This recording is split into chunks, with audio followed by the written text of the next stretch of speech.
Rise and shine, divorce queen. Or wait, are you still asleep? I bet you cried yourself into a coma last night. Good morning, Lindsay.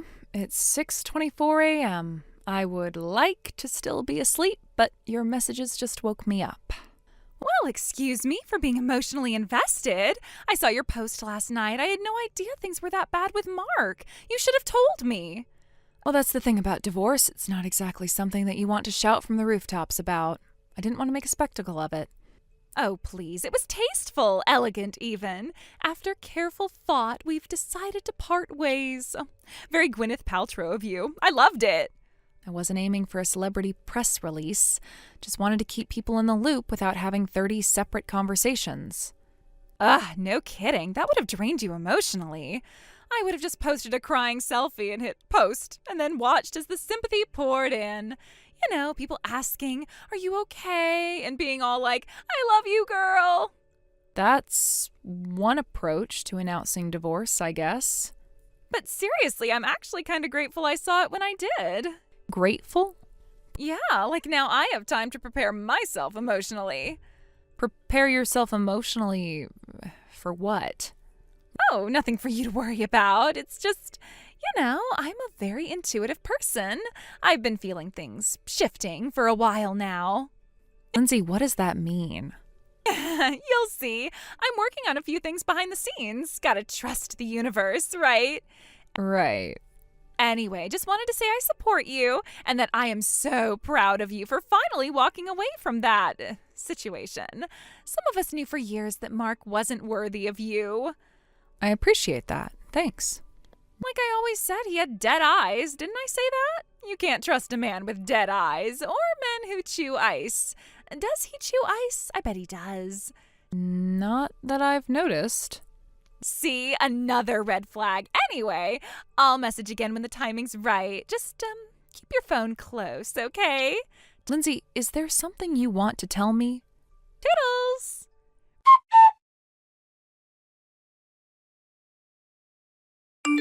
Rachel, big news! Guess who just signed her divorce papers and is officially free? That would be you? Ding, ding, ding! Gold star for the sad single lady. Oh, wait, I guess I'm single now, too. Not sad, though. Congratulations?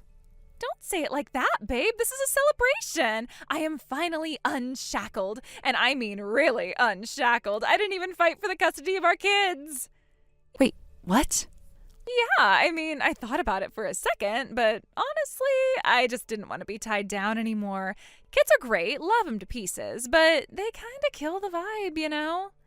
Lindsay, that's a pretty serious decision. It's a practical one. I told my ex he could keep full custody if we skipped the back and forth nonsense. No child support, no court drama, just clean, fast, and free. Besides, I'm starting a new chapter. It didn't make sense to bring a preschooler into it.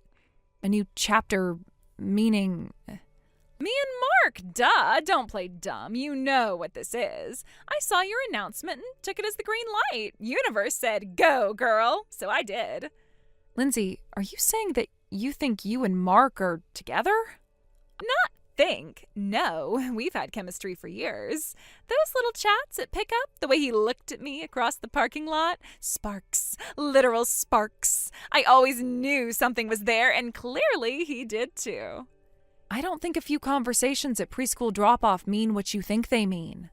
You're so modest. You don't realize how much people orbit around you. I've always been aware, hyper aware. Mark and I, we just needed the timing to line up. Now it has. I'm confused. How long have you and Mark been together? Honestly, it feels like since the beginning of time. That's not an answer. I'm a patient woman. I've made my moves, cleared my schedule, and freed my energy. Now I'm just waiting for him to meet me halfway. And believe me, he will. You gave up your child and your home based on intuition? Oh, don't say it like that. It wasn't some blind leap. It was a pivot, a strategic reallocation of emotional capital. I'm investing in the future. I am honestly struggling to wrap my head around all this. Oh, please, you moved on too, right? You've got your kids, your big house, your spa weekends. Everyone has to let go of old ties eventually. You did it, now I'm doing it. Well, the circumstances of my letting go were quite different from yours. I'm just saying we're both shedding baggage. Only difference is mine wears Paw Patrol pajamas and thinks ketchup is a beverage. Don't guilt me. This is growth. Lindsay, I don't even know what to say.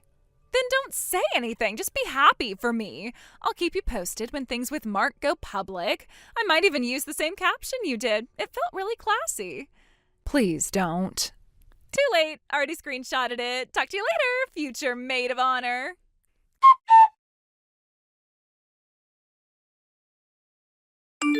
Hey, Rachel, sorry to message out of the blue. I know we said no more contact unless it's about school stuff, but there's something really, really important that we need to talk about. It had better be. Make it quick. My dad called me in a full-blown meltdown a few hours ago. He said some woman showed up at the house this morning and told him she was my fiancée. Like she walked right inside and introduced herself like she was already part of the family. Was her name Lindsay? Yes, blonde woman, way too much perfume, said she knows me deeply. Who is this woman, Rachel? What the hell is going on? That's one of the moms from preschool. Our kids were in the same class last year. Are you serious right now? Yeah, and she's also recently divorced. Very recently, actually. Yesterday. Not only that, she gave up custody of her kid gladly and without a fight. Now the kicker, she told me that she and you were starting a new life together. What? So this is news to you too, then? Rachel, I barely even talked to her. I remember like 2 PTA meetings where she complimented my shirt and handed me a flyer. That's it. I didn't even have her number in my phone. That's why I'm calling you. I have no idea how to talk to her. Well, apparently your limited interactions were enough for her to interpret your entire existence as a proposal. She told people we were together? Yep, and that she was waiting for the right moment to go public. She said she gave up her child so she'd be free to be with you. It seems like she's been emotionally preparing for this new chapter of her life for quite some time. Oh my God. Mm-hmm. Rachel, please believe me, I did not have any sort of relationship with this Lindsay woman. Emily and I are married. We signed the marriage license last month. We've been trying to keep things quiet because of how messy everything got after the divorce. Yeah, this won't help.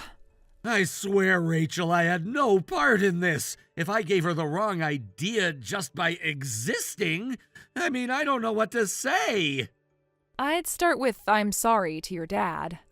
I already did. He's threatening to file a restraining order if she comes back. Probably not a bad idea. Just please don't get involved legally. I can't go through another court nightmare. Don't worry, I have no plans to sue anyone for delusions. Thank you. Seriously, I'm just trying to live a quiet life now. You already cleaned out what little savings I had left. Any more than this and I won't be able to pay rent. Are you expecting sympathy from me after you knocked up a college girl and left me for her? No, God, no. I can't really take any more financial damage at this point. Well, as long as I don't find out about any other women you were sleeping with behind my back, you're probably in the clear. Okay, that's reassuring. Thanks for being so understanding, Rachel. I'll leave you to enjoy your evening.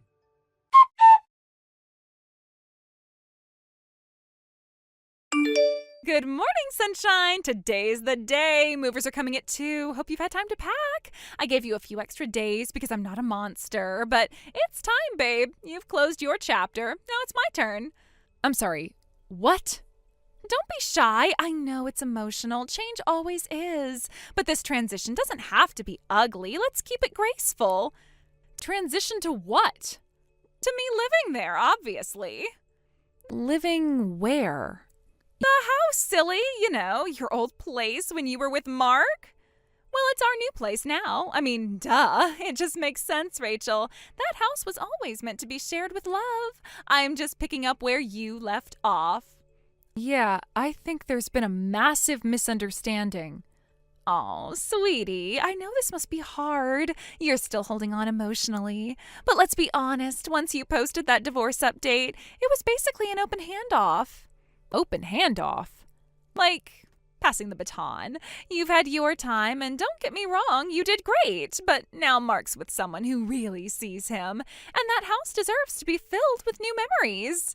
Lindsay, you can't be serious. Oh, I'm dead serious. I've already mapped out future placement. I've got Pinterest boards. I picked out a backsplash. I visualized. That's manifestation, Rachel. Maybe try it sometime. So you just decided the house is yours now? I mean, I'm Mark's next partner. Isn't that how these things work? He's out. I'm in. Clean break. No need to make it messy. Lindsay, Mark and I are divorced, but that doesn't mean you get to inherit his past life like it's a gym locker. Oh, come on. Don't be dramatic. It's just a simple shift. An emotional baton pass. Nothing personal. Lindsay, I'm not going anywhere. You need to stop this. Fine. You don't want to move out? Then let's be practical. Just give me the money. What money? The alimony you got from Mark. He had to pay you something, right? Something to the tune of 30 grand. That's like standard, right? Where did you even get that number? I don't know. It just seemed like a lot of money. I have no idea how this stuff works. I gave up my alimony in exchange for my husband taking my kid, and Mark's not exactly poor, so come on, Rachel. You got yours. Help another woman start over. You think I owe you money? Not owe, just recognize the natural flow of things. You had your turn, now it's mine. And you're asking me to fund it? It's not like I'm trying to take everything, just a fair share. I mean, honestly, it's kind of symbolic, like passing the torch. Lindsay, this isn't a relay race. You don't get alimony by inheritance. Don't be like that. You always acted like you were above this, but you benefited. You walked away with something. Why shouldn't I? I didn't receive anything like that, and even if I had, why would you think you're entitled to it? Because I gave up everything. My marriage, my home, my daughter. I let go of it all for what I thought was coming next. And whose decision was that? Don't twist this. I did it because I thought Mark and I would... Lindsay, that house you're so fixated on, it's not Mark's. What? The mansion, it's mine. Always has been. I inherited it from my parents before I ever met him. He lived there because we were married. He had no ownership, no legal claim. That can't be right. It is. No, I thought it was his family's. It wasn't. It's in my name, solely. He moved out the day the divorce was final. So I gave everything up for a house that was never even his? That about sums it up. Oh my God. Oh my God. If you're looking for God, try a church. You don't understand. I gave up everything. I thought this was supposed to be my next chapter. Based on what? I left my husband. I gave up custody of my kid. I let him have the condo. I sold all my furniture. I canceled my lease. I packed up my entire life thinking I was moving into that house with Mark. You made all those choices without talking to him once? I knew, Rachel. I could feel it. I thought he was waiting for things to settle, waiting for the divorce to go through so we could finally start fresh. You never even dated. We didn't need to. It was unspoken. The kind of connection that's just understood. Like when he held the door open for me at the preschool pickup. He lingered. He looked back. Because he didn't want to get hit with the door, Lindsay. You weren't there. You didn't see the way he looked at me when I brought that lemon loaf for the teacher potluck. That lemon loaf came from Costco. It's the gesture, Rachel. And then that day at the parent-teacher conference, he handed me a bottled water. No words, just handed it to me. Our fingers touched. And that was the PTA's water table. I know because I bought the case. He said, "Stay cool out there." Because it was 93 degrees and your face was beet red. No, there was meaning in it. There was. Lindsay, I asked Mark once if he knew who you were. He said, "Is she the one with the neon tote bag?" He remembered my bag? That's all he remembered. But I picked out curtains. I had a morning routine planned. I was going to do green smoothies in the sunroom while he read the paper. I gave my daughter's bedroom set to a neighbor because I thought I wouldn't need it anymore. And that wasn't a vision. That was a hallucination. You're lying. You have to be. No, Lindsay, I'm just the first person who said it out loud. Rachel, I just need one honest answer. No sarcasm. No passive-aggressive little quips. Just tell me where Mark is right now. He moved out the day the divorce was finalized, like I told you. But where did he go? Is he staying with friends? Did he move out of town? I think I deserve to know that much. He's living in a small apartment across town, over by Greenway, I believe. And who is he living with? He's not living alone, if that's what you're hoping. He moved in with his wife. I'm sorry. With his what? His wife, Lindsay. Mark is married now. It happened quietly not long after the divorce was finalized. He met someone new and they moved in together. They're building their own life. No, that's not possible. He wouldn't just get married without saying anything. I would have heard. Someone would have told me. You're lying to get rid of me. I'm not lying. Her name is Emily. She's younger, kind, and apparently very grounded, which, given recent events, makes a lot of sense. I left my husband because I thought Mark was waiting for me. I gave up custody of my daughter because I believed that once the dust settled, I would be living in that house, in that life beside him. I thought he was preparing everything in silence because he couldn't say it out loud yet. Do you understand how deeply I committed to this? I think you committed to a version of events that existed only in your imagination. I kept telling myself I just needed to be patient, that once things were official between you two, he'd reach out. He'd acknowledge what we already knew deep down. You know, it's the worst part. I really believed he felt the same way. Mark never once said a word to me about you in any personal capacity. He didn't even remember your name until I reminded him last month. He referred to you as the mom with the loud shoes. I can't believe this is happening. I thought he was going to build something with me. I genuinely thought the life I gave up was leading to something better, something more real. And what exactly is it you thought I was standing in the way of? A second chance, a future, a home. I believed Mark and I were going to live in that mansion together. I pictured it. I made actual lists. I picked paint colors. I donated my daughter's bedroom furniture because I didn't think I'd need it anymore. I had a vision, Rachel. I was ready to walk through that front door and start over with someone who chose me. But he didn't choose you, Lindsay. He didn't even see you. Then just, please, let me stay in the house just for a little while. I have nowhere else to go. My parents said I was throwing away my life for a fantasy, and they won't even return my calls. Daniel changed the locks. Everything I owned is in storage, and I'm sitting in a parking lot trying to pretend I have a plan. You made those decisions without ever speaking to the man you believed was your safety net. I'm not going to reward that kind of recklessness by offering you a place in my home. I don't need pity. I need time. Just a little time. I'll sleep in the laundry room. I'll stay out of the way. I'll clean or pay rent or whatever you want. I just need a place to breathe. You didn't just bet on the wrong man, Lindsay. You bet everything you had on a man who didn't even know he was part of the game. You don't have to be cruel. I'm not being cruel. I am being honest. And maybe it's the first real thing anyone said to you in a long time.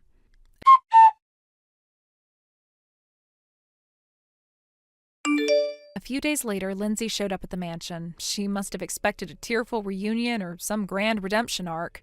Instead, she found empty rooms, locked doors, and not a trace of Mark or me. I heard she tracked down Mark's new apartment somehow. She stormed the entrance while he and his new wife were stepping out with groceries and screamed about betrayal and wedding vows that never existed. The neighbors called the police. She left in a patrol car, still yelling about how this wasn't how it was supposed to end. That night, I got a voicemail. Her voice was trembling. "Please talk to them for me. You're the only one who'll understand." I didn't listen to the rest. I blocked the number and made a note to change mine next week. Some people don't crash quietly. They bring the whole fantasy down with them, and they expect you to catch the debris. Thank you for watching. Please subscribe and hit the like button. See you next time.